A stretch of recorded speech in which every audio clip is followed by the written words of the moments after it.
For anybody new or hasn't been through this before, the annual general meeting is a little different in that the agenda is prescribed per Article 10.1 of the Constitution.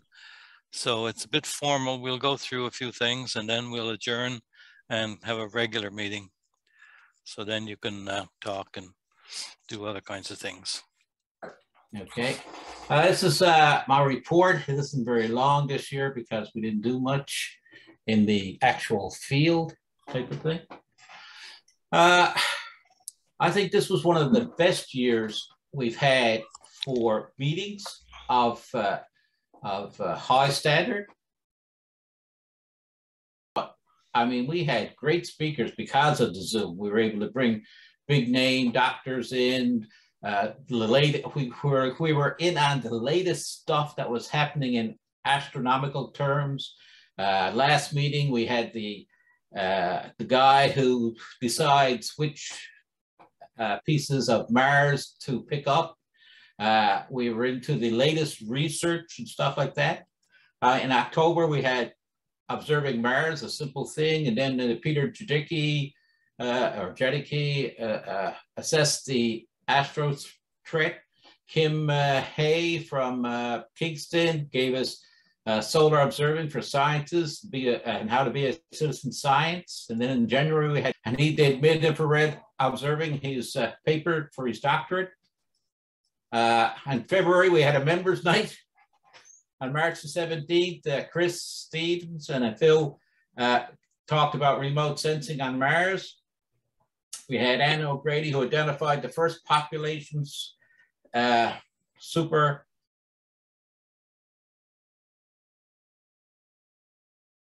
That was a wholly new thing. So, I mean, we've had great speakers. Dr. Don Bernard and Jim Johnson gave us a great talk on what they were doing with the interstellar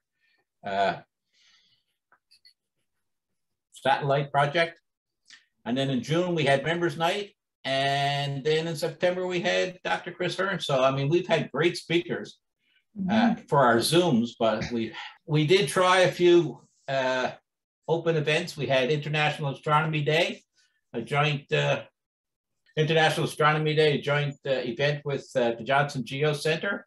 It went off really well. As you can see, Mike there outside doing solar observing through the clouds as usual. And inside behind that telescope and two kids are our regular guys, Craig and Randy, supplying the people with inside stuff. There's lots more pictures on the website if you want to see. So we did do one activity trying to see if we could get back into the COVID, pre-COVID times using COVID safety rules.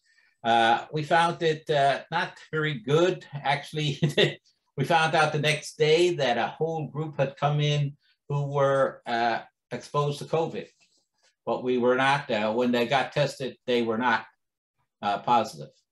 So we decided it was just too dangerous to try to do it as a group.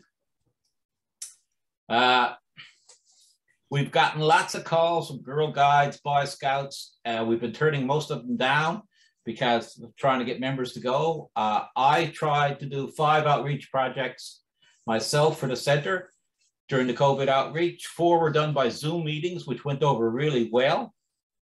And 1 doing social distancing using the setup to show here for the Girl Guides. All of them were for the Girl Guides. This is my setup here. This is it's the same thing. We have the camera set up so that they can look rather than look through the eyepiece for safety. So that's some of the things that we're going on this year. Plus, the St. John's group had a few group Google chats throughout the year and workshops. These were semi-organized. People came, exchanged their ideas on how to do better pictures or how to do visual observing. And also our chat line was very, the RASCNL talk group was very active in exchanging ideas and pictures. So overall, the center has been very active. We just haven't met in person. And basically that's the report for this year. Thanks. Any questions? Oh. I should mention as well that because it's Zoom, all of our member meetings are recorded, and I've been putting them on YouTube, on our YouTube channel. So if you go look at RESC St. John's, you can see all of our meetings for the past year or so. I haven't got the September meeting up yet, but I'll have that up there soon. Now, can you see that? We started doing a newsletter again. So this is the current newsletter. It's 20 pages. Unfortunately, it's a little large when you're downloading it, so I'm sorry about that. Is anybody finding that it was too large to download? It's fairly large, I think 10 or 12 or 15 megabytes. I can break it up into segments if people are interested. Okay, so typical for a newsletter, you know, our information, our achievement awards. Dr. Sue Hart got an award recently on exploring the moon by binoculars, and she's going to speak a little bit later. Some of the background stuff on how to get information on us. Garrick did a big article on Mars. That's his picture there, by the way.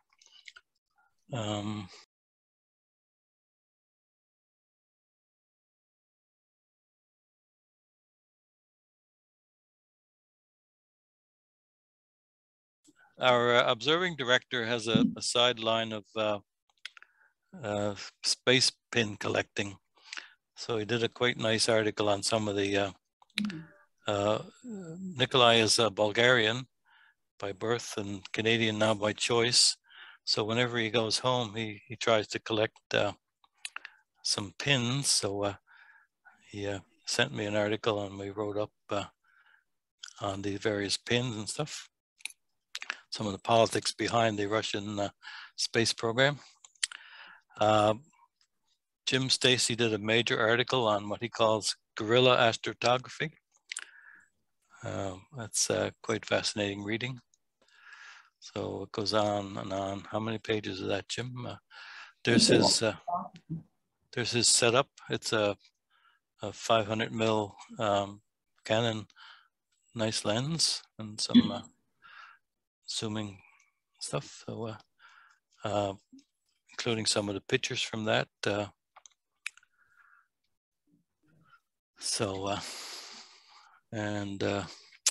This is a promo for what we have on our YouTube channel. As you can see, all of our meetings and stuff are there.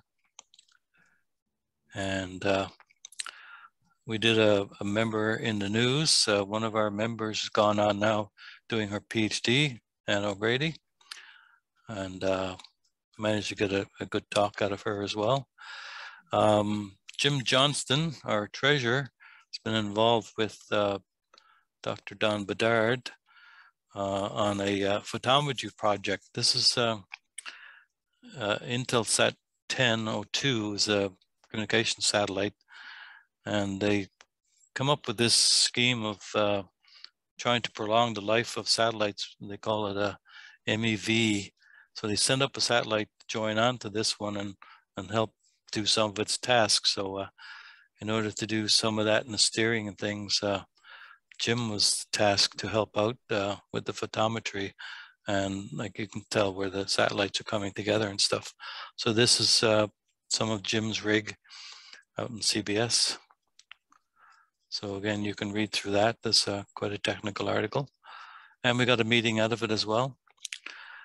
We put together a Christmas card last year just to remind everybody what happened over the year. Of course, you had to mention Zoom and the Cabot Moon and Snowmageddon, Mars, the comet, the glorious comet. That's unfortunate. Some of this doesn't show up very well. Nikolai photographed the comet from his streetscape in the middle of town at sunrise. So it goes to show you how much coverage you got out of that. Again, another article from Jim about the RESC have a telescope in California that you can buy the robot telescope data and then massage it yourself. And we'll see some of that, some of the stuff Jim has been able to do with that telescope.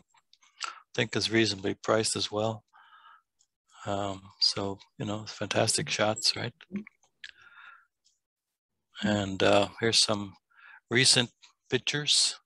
I'm a bit of a lunatic myself, so I love moon. Bernard sent us this lovely crescent moon. I don't know how old that was. It was just over a day, I think. And fantastic shots of Jupiter and Saturn, amongst the best we've seen. Jim caught a nice one of some solar activity, just to give you a feel for some of the stuff that we've been doing this past year. So that's all I have to say for that. What else?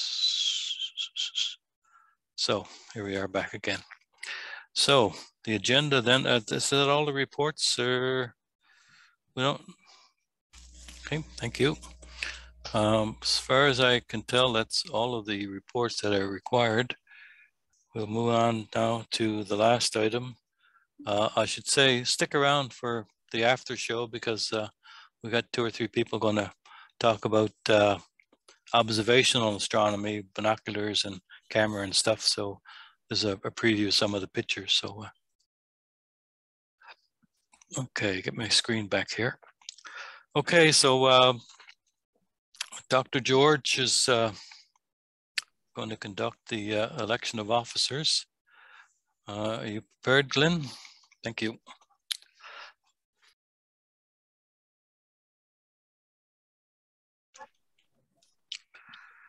Okay, that draws to a close the formal portion of the AGM. There were no notices of other business, therefore there are no other items on the agenda. Therefore, we need a motion to adjourn and open the general meeting. I'll move. Who's that, Mike? Mike. President I'll Mike? second. Gary. And Gary, so we got the incoming and the outgoing. And 8:23, 33, sorry.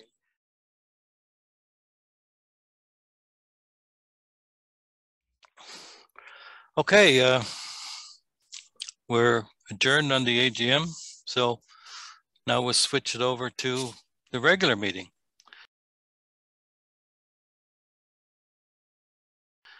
Our president, Mike Morrow, will now conduct the general meeting.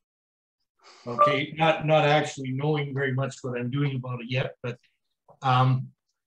so thanks, and I should have said it before, but also thanks to everyone who gave a report in the annual general meeting. So we've got a little less than an hour. I just want to say a few things before we start. We're going to have a few people talk about some of the visual observing they do.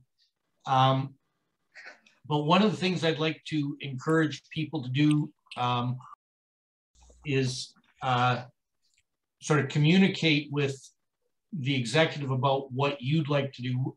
Randy was mentioning that we're thinking about some way of asking for feedback more formally, but you can always communicate with the executive by sending an email to the it's, what is it, info@stjohnsresc.ca. It's on the website under contact. And, you know, tell us the things that you would like to learn about at talks sort of things you'd like covered, topics you're interested in, or speakers that you'd like to hear from, and we'll try and chase them down. The technology now makes it, speakers that would have just been out of the question before are not anymore. So please do that. And the other thing I would mention is you might want to think about giving a talk yourself. And you don't need to be an expert to give a talk. And some of us have spent our careers teaching and know this for sure. You only have to know a little bit more than the people you're talking to. But part of what you can do in a talk is tell people about your journey. And when we're teaching, we're often using that experience to learn something. And you can do the same thing. If you want to learn about something, the best way to learn about something is give a talk about it. And you can tell us about what the learning process was like. So it's a pretty friendly audience. So I'd encourage you, don't be shy. If you think you'd like to give us a talk, we'd love to hear it. The other thing that Randy mentioned was the RASC, let's see, RASC-NL talk, and then there's there as well. But anyways, you can contact Randy through the info if you'd like to be on there. It's also very interesting if you're not on there. There's people share pictures, people talk about the weather, sometimes they organize getting together online through that. So if you haven't tried that out, I'd encourage you, you can certainly join it and just lurk and watch on the web. You can just sort of follow messages. You can either interact with it through email or through the web.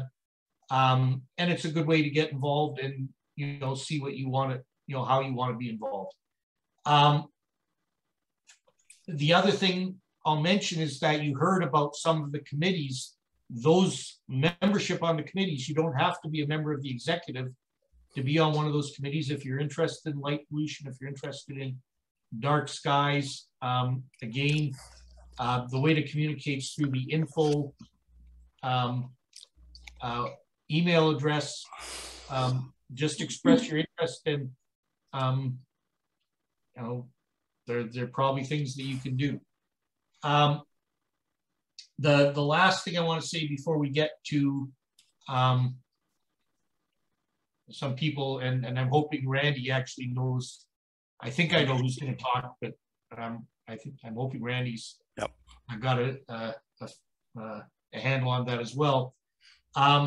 We do have 2 talks set up for the next 2 months. In November, Dr. Rick Golding's who's an instructor and physics instructor at MUN, is going to talk about the Webb telescope. He's very interested in the technology. He's his background is in spectroscopy. He knows a lot about mirrors and that sort of thing, and about the physics of how you get something that big to a very strange place, these Lagrange points. So he's going to talk about that. And then you've probably seen in the news about the meteorite that just missed the lady in Golden, BC.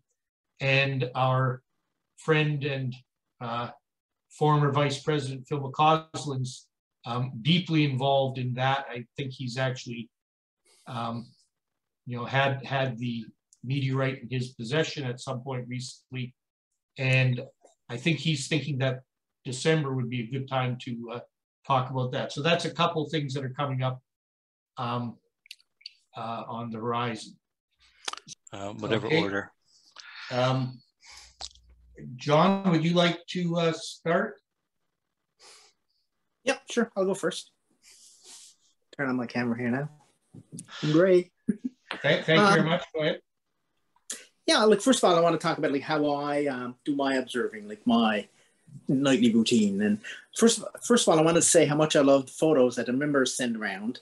I think astrophotography is the best example I can think of that combines science and art. And I follow a lot of astronomy groups. The pictures you see here are just as good or better than on those groups. However, I'm strictly an observer. I've never taken any kind of night sky pictures. My favorite thing to do is go out at night with a telescope or binoculars and a star chart app and just track down whatever object is good to view that night. I usually do this by star hopping. My telescope has go-to capability, but I never ever use it.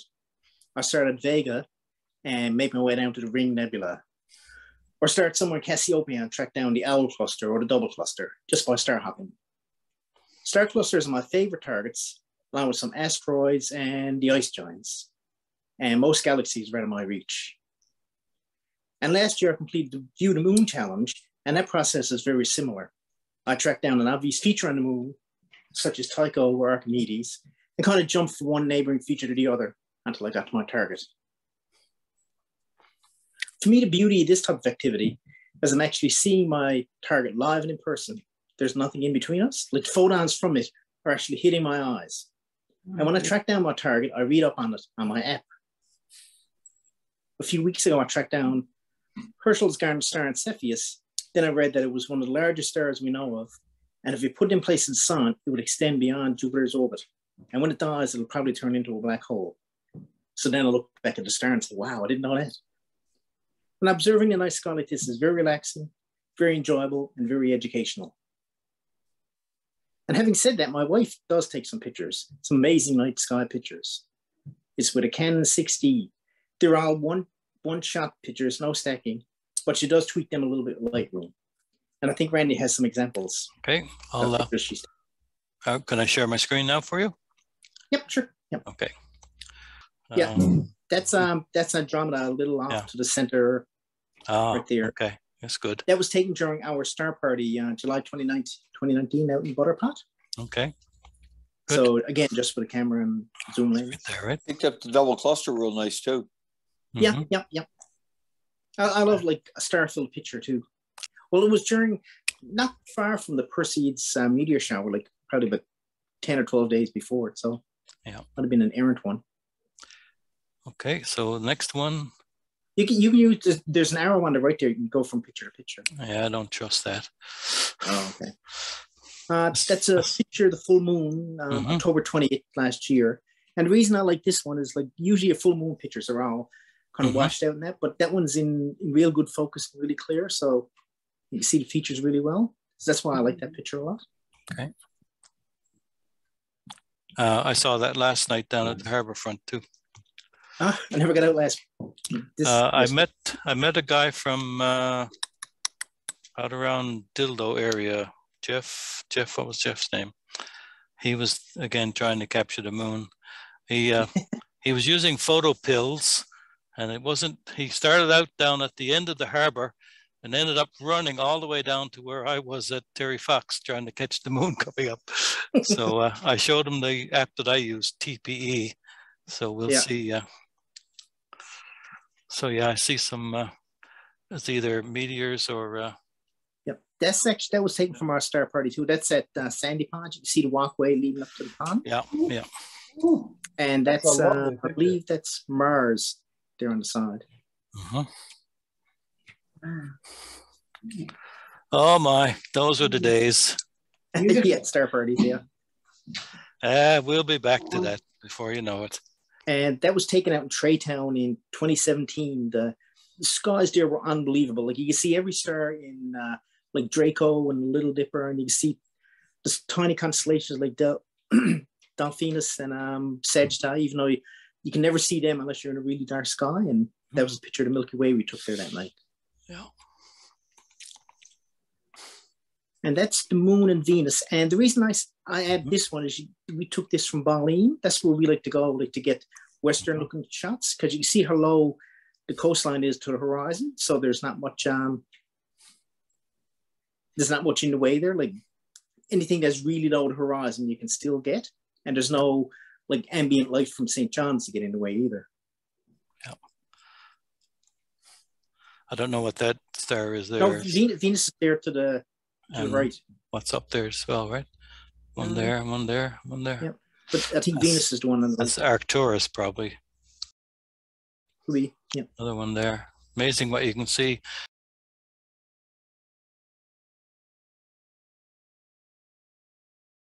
And those are Starlink. That's Moon and Venus and Starlink. I knew Starlink was passing over that night, so we just started snapping off pictures. We couldn't see the satellites ourselves, but when we looked at the pictures after, we could see them.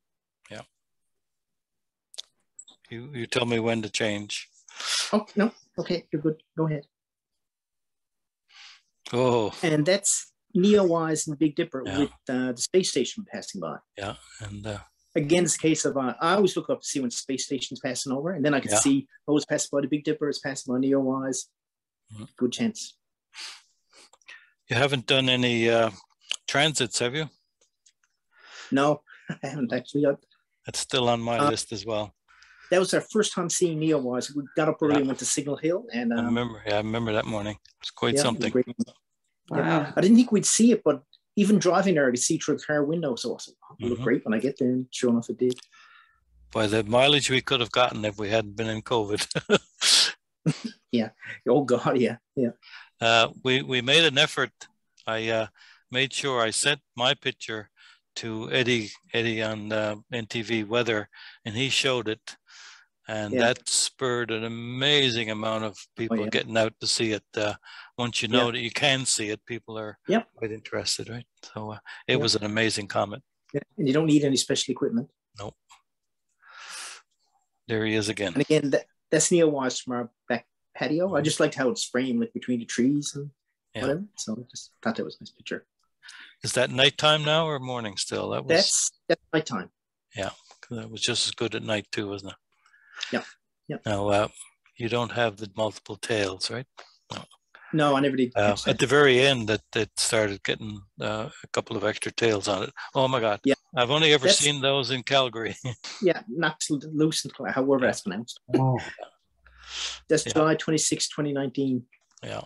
Again, like take it from our back patio kind of thing. Yeah. That's very impressive. Yeah. Yeah. I must say that does look nice. Yeah. Yeah, they were quite active again this year. Don't know. Okay, so we got a whole train of stuff here. Well, that's a planetary alignment. Moon, Mercury, Jupiter, Mars, and Venus. Mercury is next to the moon. Okay. That was October 11, 2015. Yeah. So the only thing missing there now is Saturn. Yeah, in November of 23, they'll all be up in the sky in a long line. Oh, okay. So I'll have to look it up. But you ready? Yeah. That's Venus and I think that's Venus. I forget which conjunction it was. Yeah. Was that last? Jupiter and Saturn, July 11, 2020. Yeah. Okay. Yeah. And what I like about this is like the tower looks nice, the sky looks nice, and the city in the background looks really nice too. Can't go wrong with the city in the background. Yeah, it's hard to get everything like not too washed out or not too dark. Yeah. And that one came out right in the middle. Yeah. Yeah. I don't. Okay. Sometimes you can actually see moons when you zoom in, right? I think there's a couple there actually. Yeah. Yep. Yeah. Okay, was that the last of yours? No. More. Yeah. And that's just a Milky Way and Starry Night. I just like Starry Night pictures, star-filled pictures. Yeah. And we lit up the trees when we took the pictures for effect. Okay. Of course, right? If you're going to be photogenic, you might as well do it, right? All the way, yeah.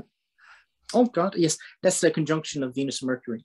Yeah. May 21st, 2020. Again, like from Berlin looking west. Who says we never have any clear skies? Yeah, it's amazing. Again, no, I can't see you. Although, was that Saturn? No, Venus and Mercury. Okay. I believe it was. Yeah. Oh yeah, it's up. It's. Oh, okay. So that's the last of yours. Yeah, that was the last one. Yep. Okay. John, tell your missus she takes great pictures. I'll let her know. Yeah. Yes. Thank you very much. That was really interesting.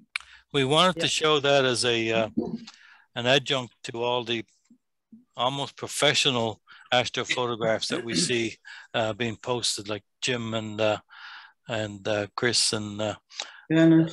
and all of them, and well, I guess all you guys, right? And Both gyms. yeah, these are unprocessed. These guys spend hours and hours and hours making their pictures, but some of us are just one-shot guys these days, right? Hey, those are great pictures, really. They're lovely. Yeah.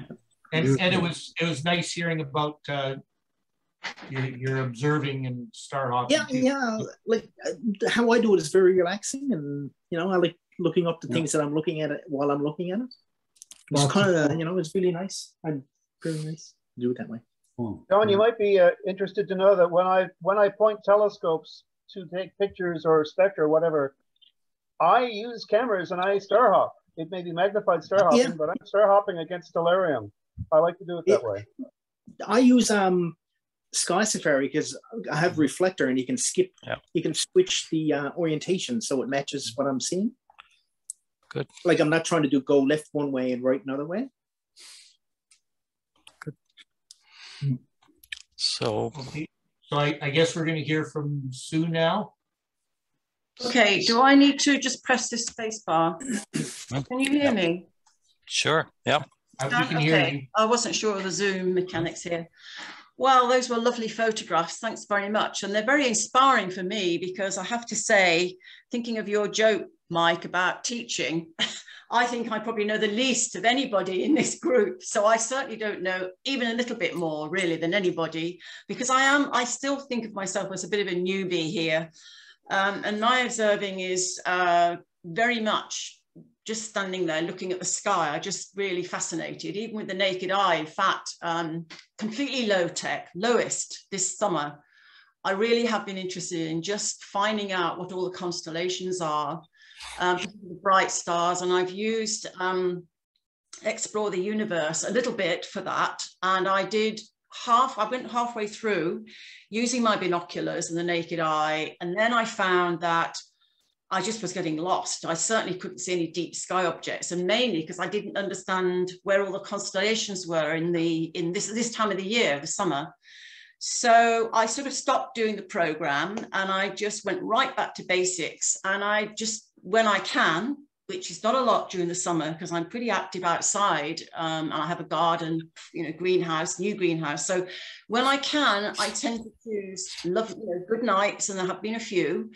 And I just look at the sky and I try and figure out where all the bright stars are, what the constellations are. And I'm getting better at that. But I also love looking at the moon. That's my favorite because it's easy to find. And I did do that Explore the Moon program, which I thoroughly enjoyed, learned a lot from that.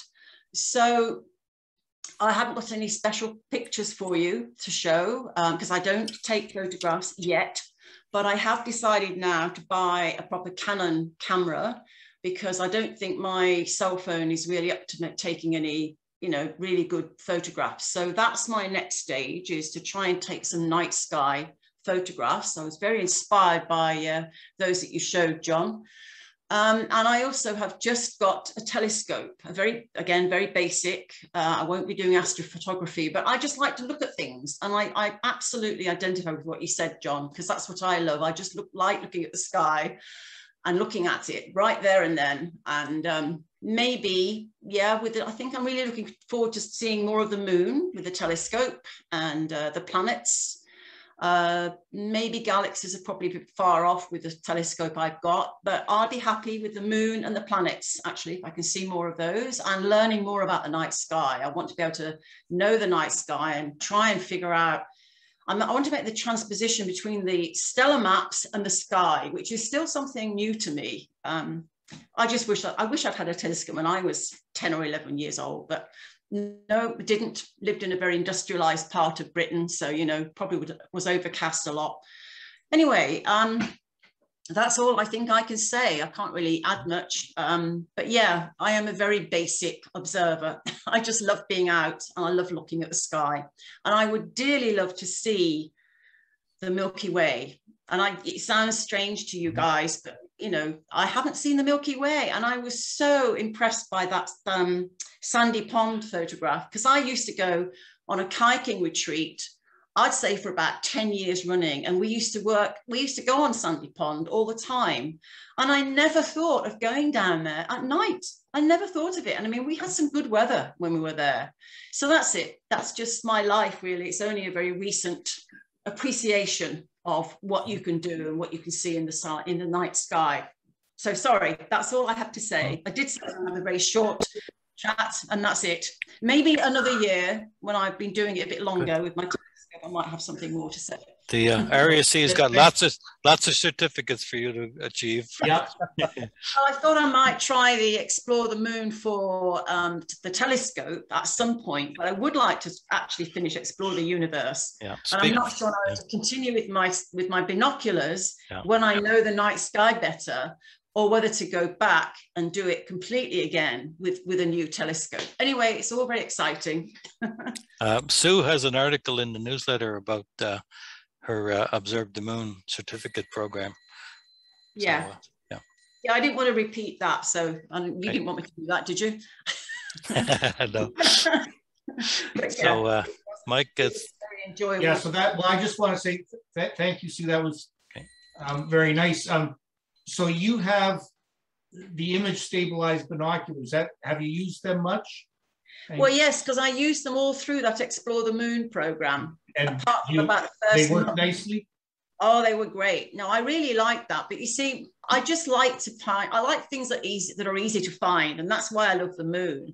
And I'm also fascinated by it. I loved watching, even when the clouds are scudding by. Last night was really lovely. I don't think somebody said you were out last night.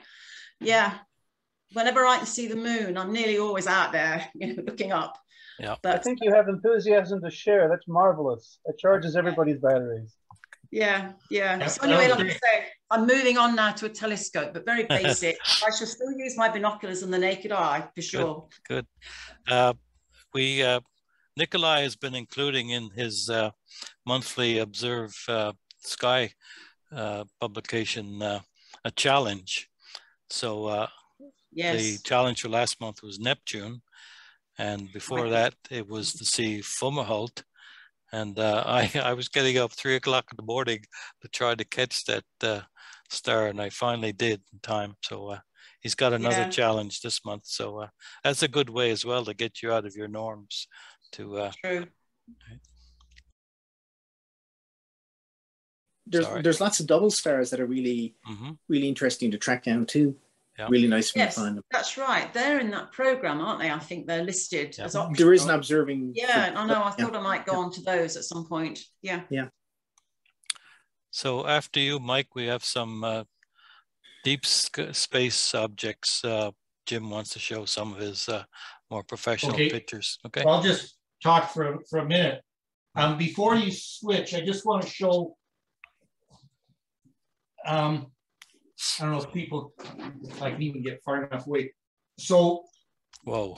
You're going to see these binoculars on a mount, and when I started, which was only six or so 7 years ago now, I was pretty committed. You can see I was pretty committed to using binoculars. Wow! So they're massive.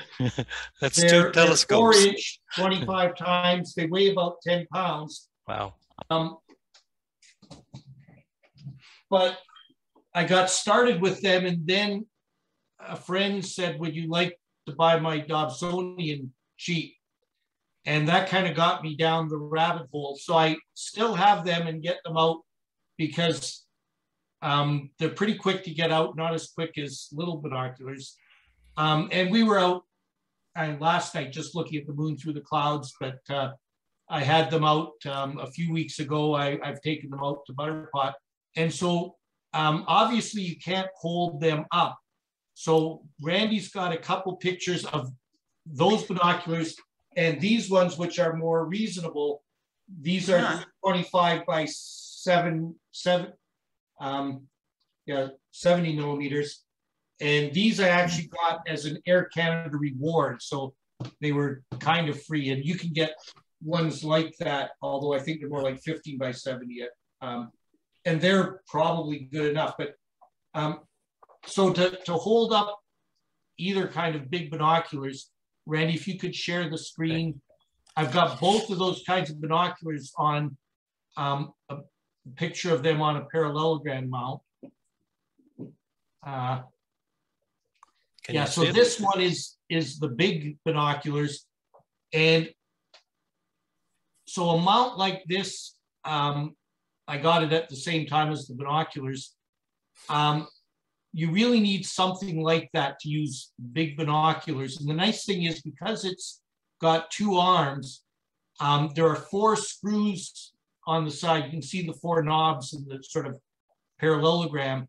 You can loosen those and swing it up and down, and it stays pointed at the same point, same place in the sky. And you can swing it around, but it's very nice. It holds the binoculars. You don't have to hold on to them. Everything's nice and still, and it's like looking through through a telescope. The picture there is the 4-inch binoculars, and they actually mount. You can see a sort of shiny thing in the middle sticking up. That's a post that goes between the 2 cylinders, and so it screws onto the mount from the bottom, and you can also tip it up and down. There is a thumb screw on the side there that you can loosen and tip them up and down. You focus them. You focus each eyepiece separately, which I think means that they're roof prisms. Somebody could correct me if I'm wrong on that. I have had a little bit of trouble with alignment with these, and the reason is that if you look near the front, there's sort of a shiny aluminum band between that black cylinder. The objective lens is actually in that black cylinder, and it screws on and captures that aluminum thing, and that's part of the mount. And the binoculars are very carefully machined, but that piece of aluminum is not so much. And so to get rid of the alignment problems, I actually have to loosen the fronts of the binoculars slightly, and then they kind of relax. But with those binoculars, I love looking at the double cluster with them, Andromeda, the Ring Nebula, Dumbbell Nebula, globular clusters. Occasionally when I started with them, I could see things like M81, M82 if it was really dark. And there's these smaller binoculars. They mount the way that normal binoculars do, which is a screw that goes in sort of along the axis of the binoculars. So to switch binoculars, I have to just flip the mount around. It takes an Allen key or something, or an Allen key and a couple screws. But the nice thing, that what I wanted to say about this is that if you're going to use binoculars on a tripod, it really helps to have something like this that holds the binoculars away from the center of the tripod. Because if your binoculars are just mounted on a tripod and you're trying to look at anything that's up high, you have to bend in very strange ways. Quite painful. So that's about what I wanted to say about this. Maybe we can go on to Jim, unless people had questions about that. Mike, what's the magnification for what you called small binoculars?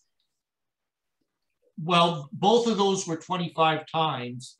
Yeah. The sort of normal binoculars, which I don't have here, I think are 10 times. Yeah, see, these are mine. I don't know if you can see them. I mean, they're very small. They're only 1030s, but the image is fantastically clear. I mean, it really is lovely when you press the button. But I think my issue with them, I realize now, is that they're not powerfully, the magnification is not enough for me to see as much detail as I want. When I go beyond things like the moon, you know, I mean, I love looking at the Pleiades is my favorite, and Orion is pretty good as well with these. Yeah, but I think probably I just don't have quite a practiced seeing eye to find other targets with these. So, anyway, they are lovely though. But I mean, I agree. This movement here can get really painful on the back of the neck. But you know, I also find that it's easy. It's even though they're image stabilizers, you have to still kind of prop your arm against something. I think just for ease of use. But anyway, yeah. The other thing is you can just attach them to a stick. You don't need a tripod, even if you just have them sort of on a mounted on, you know, A monopod. A monopod, essentially. A one-legged tripod. That can be enough. Like a broom handle, you mean? Okay. Okay. Yeah. Yeah. Yeah. But it is true when you're looking at objects, globular clusters or Andromeda with binoculars, you're basically seeing a smudge. Yeah, I think with your binoculars, you should be able to see Andromeda, but you need to sort of get used to what it is you're looking at. Yes, I think that's it. I may be seeing it, but not realizing I'm seeing it. Yeah. Yeah, I know. I think it's just practice for me as well, a lot of this. Well, sometime when we can all get together again, and it'd be good to sort of get together and people can sort of look through things and see what they're looking at. Yeah, that would be great. That'd be yeah, Andromeda seen in the city in binoculars is not nearly as nice as Andromeda seen in the country in binoculars. You wouldn't even say they're related. No. But it's the same thing. But yeah. When I started, I was going out to Butterpot with Robert and Dave. and Randy and Dave sometimes. And, you know, I would have the binoculars and I would find something and then they'd come over and look and say, okay, yeah, that's it. And that helped a lot to get used to what it was I was looking for. Well, it's just unfortunate timing for me in a way, because I'd only you joined and then it was COVID, but you know, that's okay. I'm learning a lot on my own, but it's slow. I got a quick question for John. Yeah. John, how do you, I know like when I was using last summer when I had the 12-inch Dobsonian out at the park, doing the star hopping, I would always find that I would get lost because there's just so many stars. Yeah. I often get lost and I got to go back to where I started. What I do was, like I said, like I have Sky Safari, so I flip the orientation to match my reflector and I adjust the magnitude to match what I can see. So what I see on my Sky Safari app should be close to what I'm seeing through the telescope. If I can see like a dozen or so stars in my telescope, I'll slide the magnitude limit on the Sky Safari to match that, so it's almost identical. Yeah. And then like I'll orient myself with the telescope, and then with the app I'll slide it along a bit more till I find another obvious target, like a bright star or like a pattern of stars, like a trio or 5 or so, and then move my telescope. But I do get lost every now and then and have to start over. Okay. so Celestron brought out a new series of scopes to help out one step above what you're doing.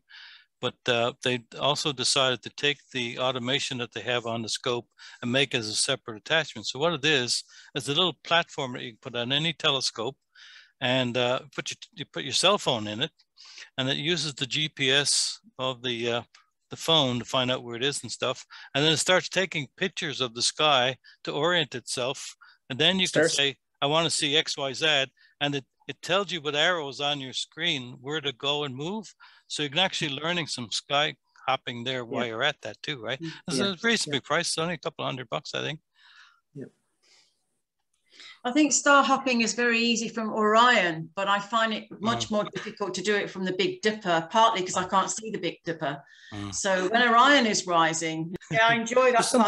There's some parts of the sky too that are kind of dark. There's not much you can hop to. So in those cases, you end up starting over a few times.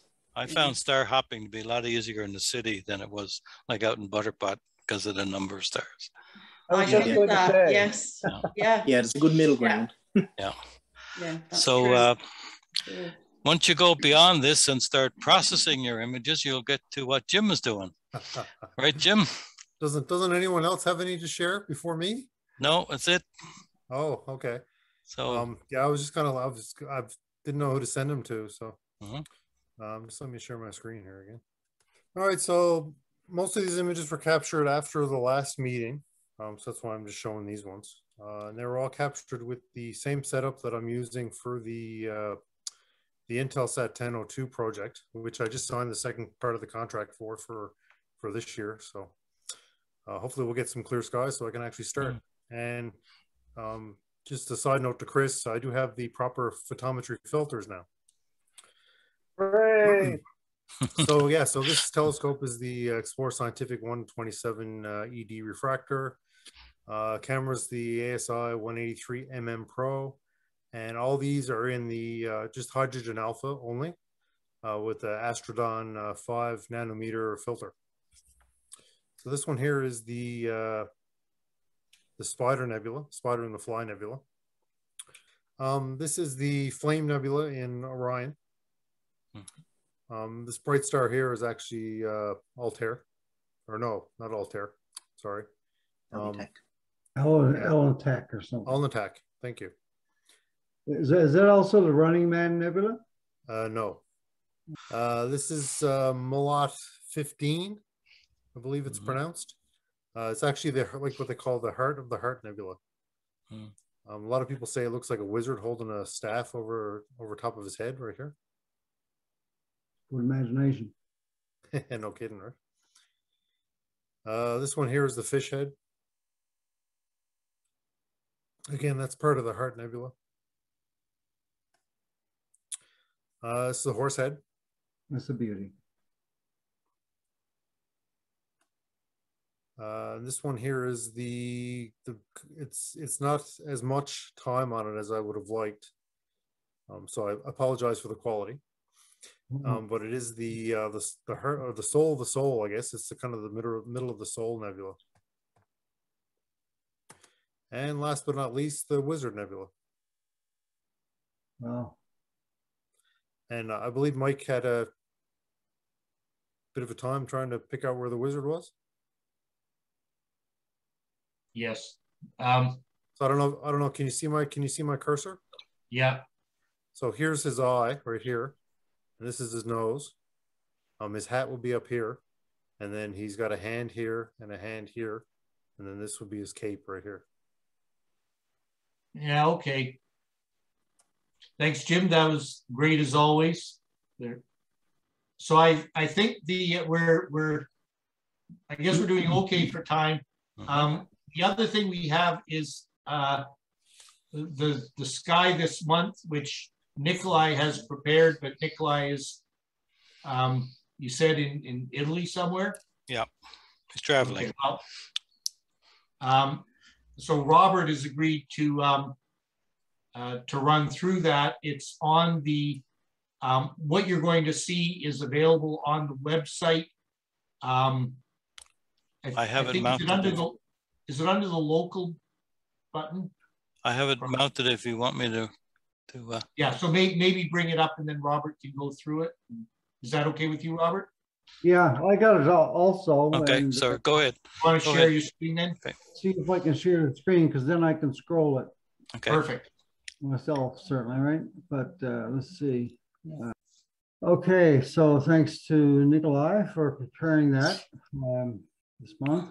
It starts out with the solar system roundup, just showing us where the position of the sun is and astronomical twilight. And I noticed the sunset and sunrise showing 2 hours and 34 minutes.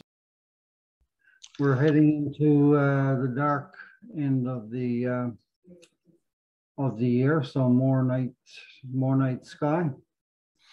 And this is the info for the planets, rise times and set times. The sun is showing a new spot down there on the far left side, so make an opportunity to get a solar scope out if you got one, or borrow the centers. All night planets: Uranus, even planets Venus, Mercury, Jupiter, and Mars, where they are, and magnitudes relative. Comets. I don't think either one of these. Can anybody comment? Isn't there a new comet that's supposed to be incoming? Yes, Comet Leonard. Yeah. Yeah, that's one that you should keep an eye on. It's early morning, very like just before sunrise. Oh, good Lord. They had something in Sky and Telescope last week about First week of December, I think, is it? Okay. Isn't it hanging out around the Big Dipper? I think December 3rd, it's supposed to pass very close to the globular cluster M3, Yeah. but yeah, end of October, beginning, well, sorry, end of November, beginning of December Yeah. is the time to look. But it's only going to get down into the 7 magnitude, I think, isn't it? Yeah, it's still pretty good. Yeah. Not visible. It might hit 5 or 4. Okay, well, certainly if you're outside of town, you good shot of it. Asteroids that are visible or not visible, and not much on the go with supernovae. Deep sky objects for October and November, and binocular. And when it says deep and dark, that means if you happen to be outside of the city, you might be able to catch some of the dimmer ones. And if not, well, I guess you'd have to wait until you could get out into the sky. October Observing Challenge. Locate and observe the Andromeda galaxies. 2 satellite galaxies, M32 and 110. One is above and below, or below and above, depending on your choice of orientation.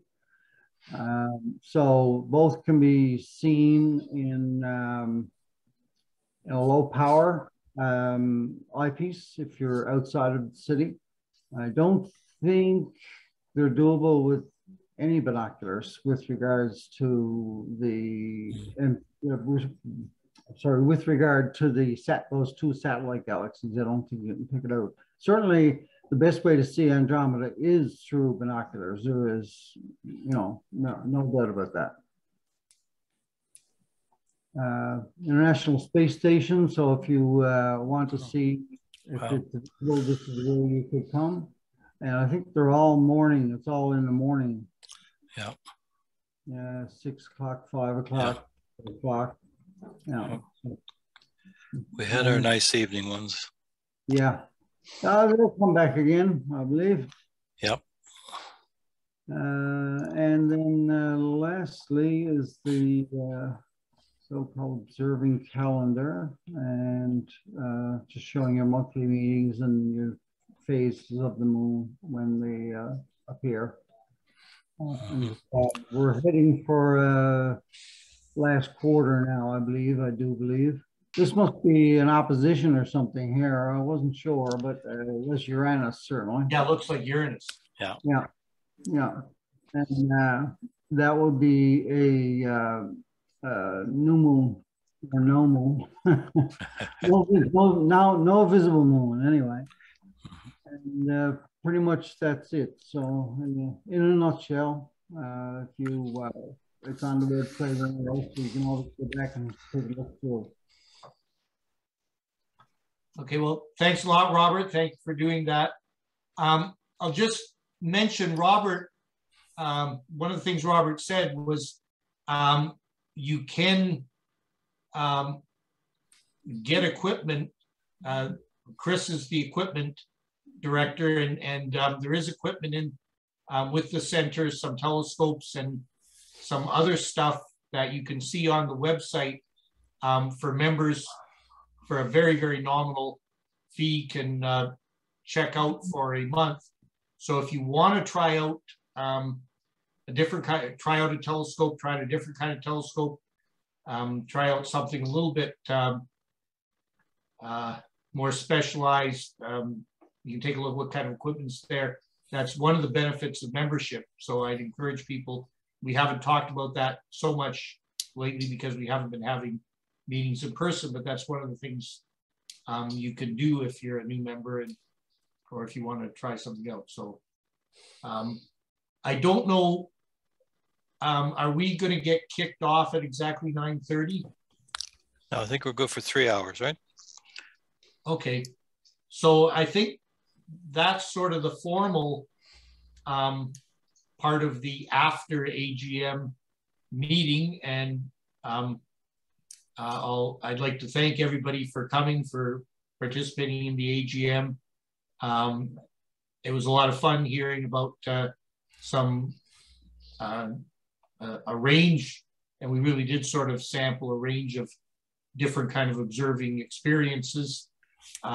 Remind you that we have a talk in a month about the Webb telescope and you know, some of the sort of technical issues associated with it, and the golden meteorite coming up in December. And I guess we can stay on and make use of this, just chat. People want to do that, that's okay, Randy? Yep.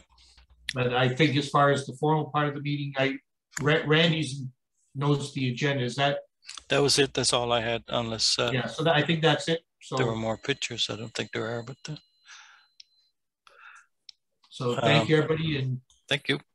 Just jump in and say stuff if you want to.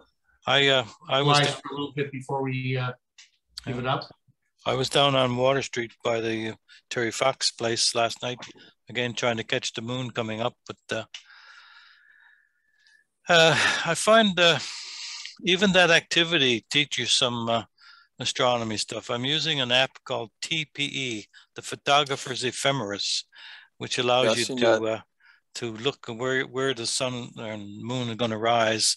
How much does that app cost, Randy? Oh, it's less than $20.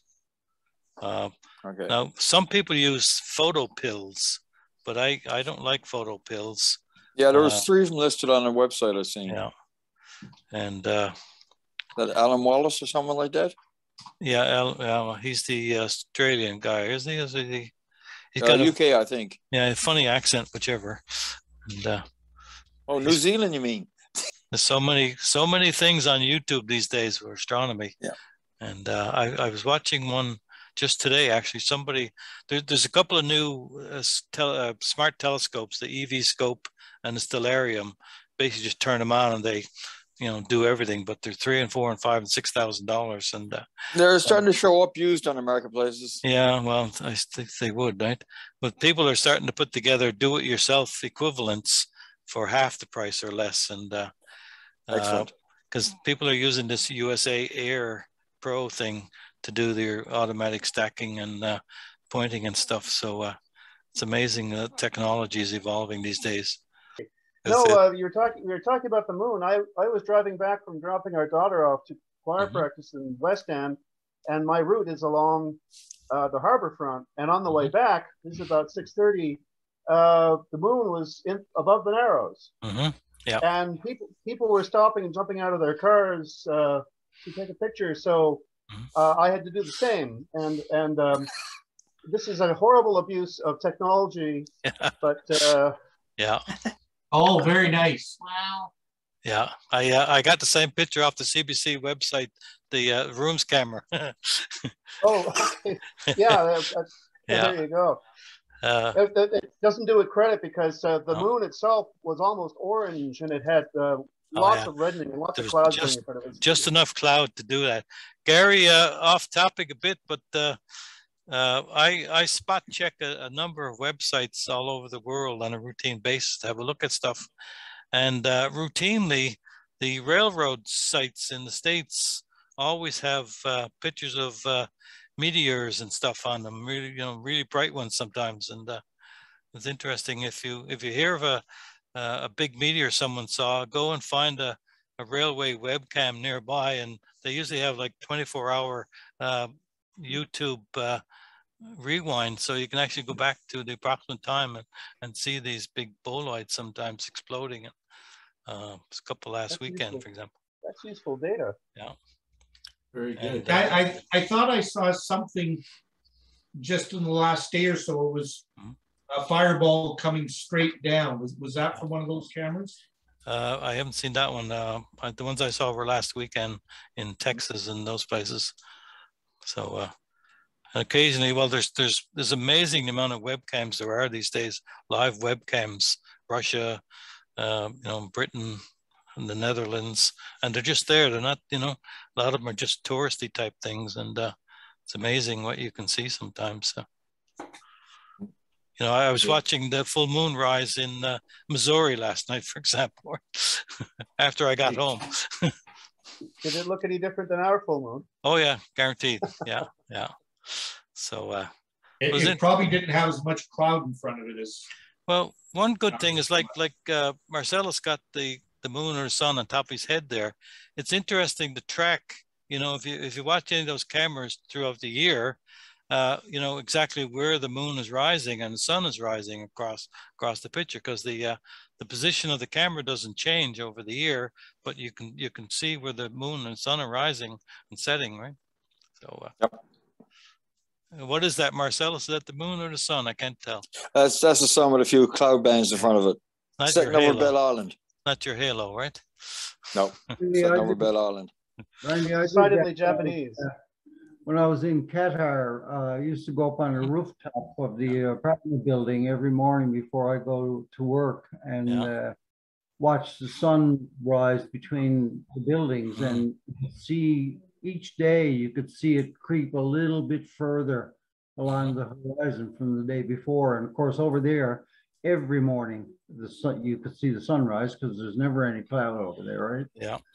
And that was, you know, amazing, and would have been nice had I been set up to be able to take photos of such thing, but other people have done that. But you know, it was interesting to be able to see it from one day to the next, change in the position. That's moonrise over Italy. Guess who? Oh, Okay. Nikolai. Did he just send that? That was sometime today. He's in, which is the northwest of the leg of Italy, up near Nice. Yeah, I had a think. plate of that pasta there not too long ago. Yeah. So, but just like Nikolai, to show a picture of the moon rising, right? I'm going to jump in and switch topics here a little bit. Chris, have you and Mike been in each other's presence recently? Uh-oh. No, because I've come across like on these constellation binoculars. Where's my camera too? People have been using these for Barlows for their giant binoculars. Oh, wow. I have a pair of larger binoculars. I'm going to have to try that out. Yeah. Oh, it takes a bit of fiddling. You got to like adjust two different focuses twice, but once you get there, Marcellus, can you say what those are?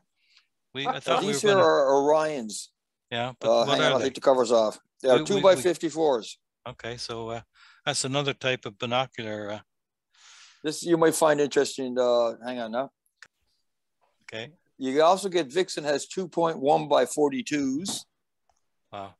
Kazai Trading has 3x50s. Okay. And Astro Hutek, you know, it has 1.8x40s. It's got to be a Russian version as well. Okay, I haven't come across those. Well, I have also come across some people who have got them and used them for looking at clouds with polarizers on them. Okay, wow. Now, I was hoping Nikolai was going to be on. Some people are actually seeing like depth or texture in the clouds if you put polarizers. You got to check out the polarizers for whatever brand you got, because these are threaded on the inside here for filters. Yeah. But you got to buy the big 2-inch expensive ones. A couple of you guys have those, don't you? It's not only you, right? I think Chris has a pair also. Chris, yeah, okay, yeah. Yeah.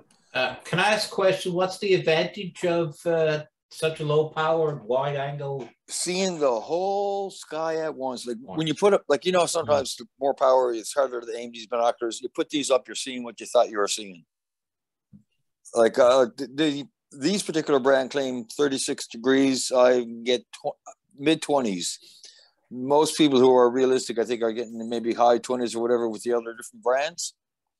Like I said, I can get the entire Big Dipper in this. Wow. It's a good chunk of sky.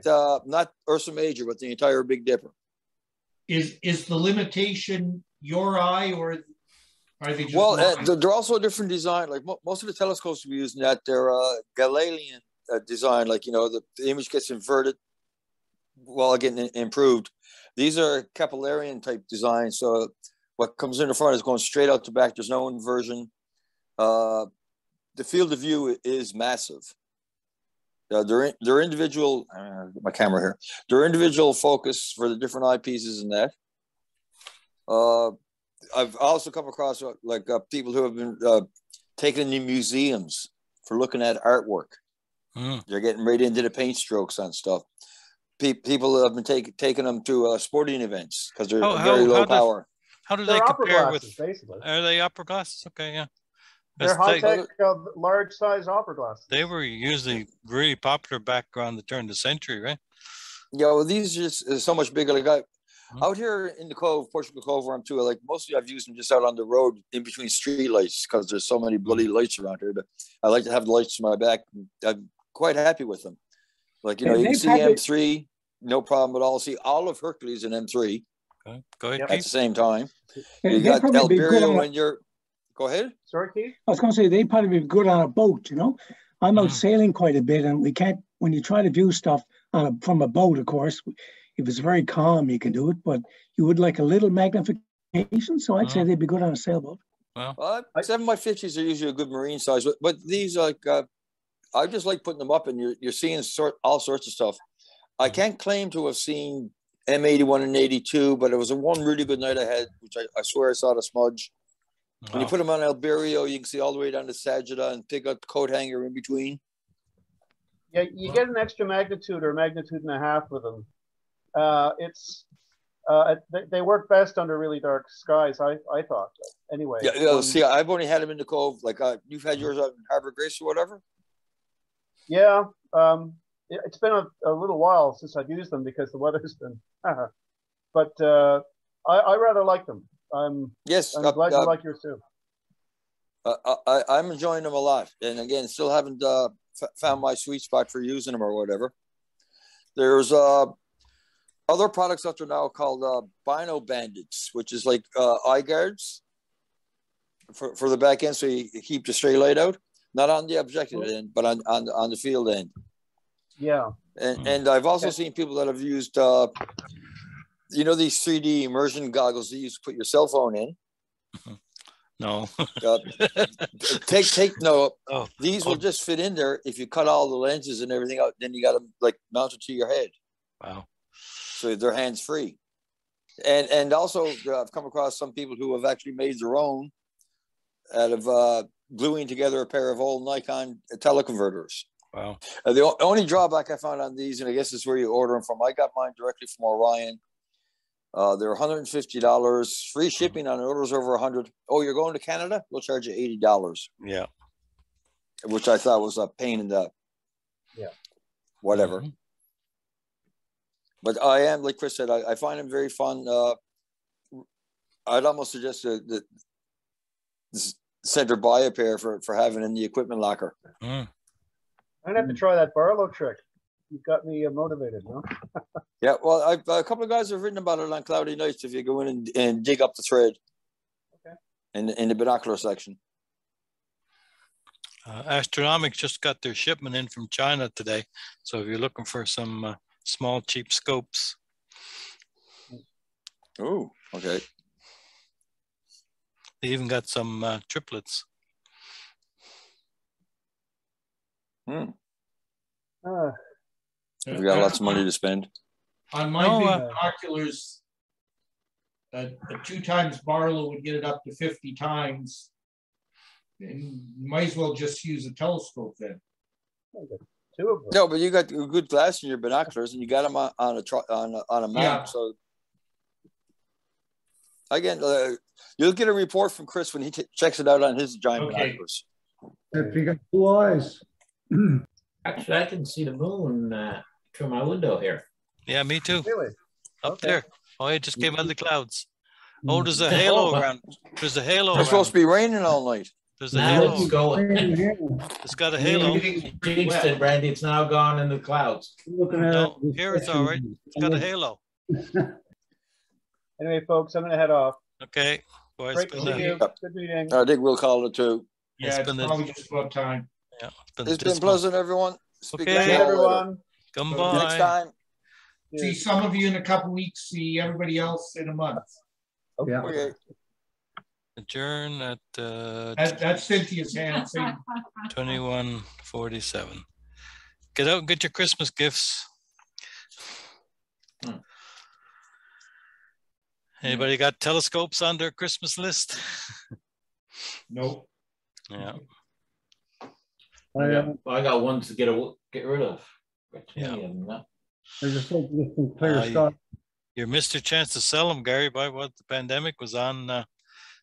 Telescopes are going for a pretty price, right? Anyhow, I guess we're done, are we? Yep. Yep. Pretty much. Hey, everybody. Take care. Good night. See And yous. Randy, I guess we'll be in touch. You can tell me how to be president. Yep. We'll Well, see. he usually tells you everything, trust me. I'm counting on that. I got to keep you on the straight and narrow, right? Yeah. Yep. Yeah, he's good. Yeah. I'll send you an email on some of the things you got to do as president, Mike. First meeting is a good. I got to do stuff. Yep. Welcome to the world. Yeah, I've done stuff in the past. I was trying to get out of doing stuff, but that's Yeah. Okay, I'm terminating us. Bye. Goodbye. Thank-